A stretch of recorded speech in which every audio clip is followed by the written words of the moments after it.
இந்த காணொலியை பார்க்க வந்த அனைத்து அன்பு நெஞ்சங்களுக்கும் எங்களுடைய மனமார்ந்த நன்றிகள்.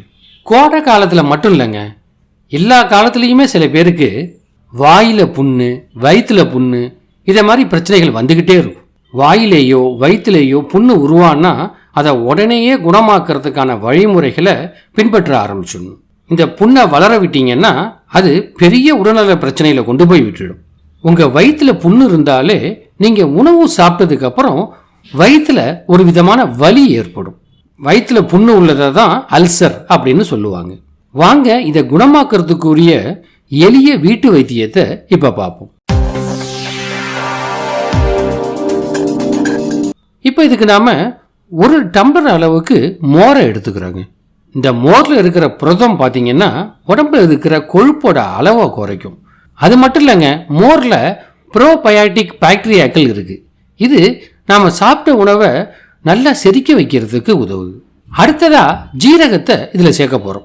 ஜீரகம் பார்த்தீங்கன்னா வயிறு, அப்புறம் நம்ம உடம்புல இருக்கிற செரிமான அமைப்பு, இதை எல்லாத்தையும் வலுப்படுத்தும். அது மட்டும் இல்ல, அல்சரால ஏற்படுற வயிற்று வலி, செரிமான பிரச்சனை, வயிற்று போக்கு, மலச்சிக்கல், இது மாதிரியான பிரச்சனைகள் எல்லாத்தையும் இந்த ஜீரகம் போக்கும். அதுக்கு ஜீரகத்தை நீங்க இதை மாதிரி பொடி செஞ்சுக்கணும்.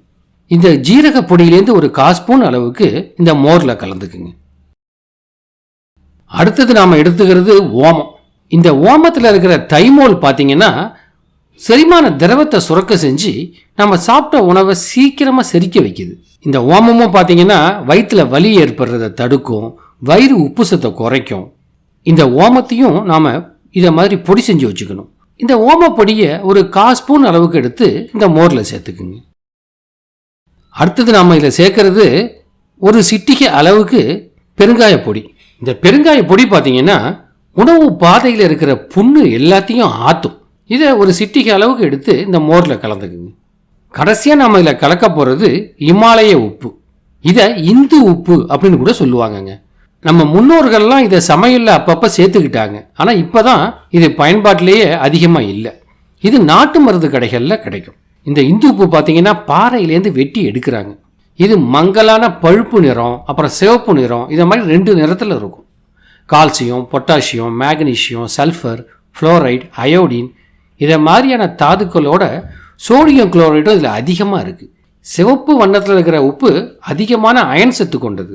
இது நம்ம சாதா உப்போட கொஞ்சம் விலை அதிகம். நமக்கு நன்மை தரக்கூடிய 80 வகையான கனிம தாதுக்கள் இதில் இருக்குது. இந்த உப்பை தேவையான அளவுக்கு எடுத்து இந்த மோரில் கலந்துக்குங்க. அவ்வளோதான். இதை நல்லா கலக்கிக்கணும். இதை நீங்கள் எப்போ குடிக்கணும்னா ஒரு நாளைக்கு 2 தடவை குடிக்கணும். நீங்கள் சாப்பாடு சாப்பிட்றதுக்கு ஒரு அரை மணி நேரத்துக்கு முன்னாடி இந்த பானத்தை குடிக்கணும். காலை நேரத்துலையும் இரவு நேரத்துலையும் இதை நீங்கள் குடிங்க.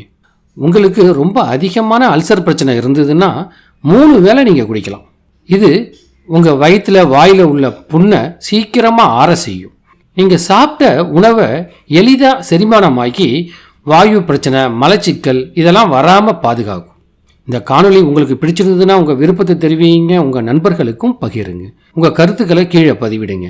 நீங்கள் எங்கள் சேனலுக்கு புதியவராக இருந்தால் காணொலிக்கு கீழே இருக்கிற சப்ஸ்கிரைப் பட்டனையும் அதுக்கு பக்கத்தில் உள்ள பெல் சிம்பலையும் அழுத்துங்க.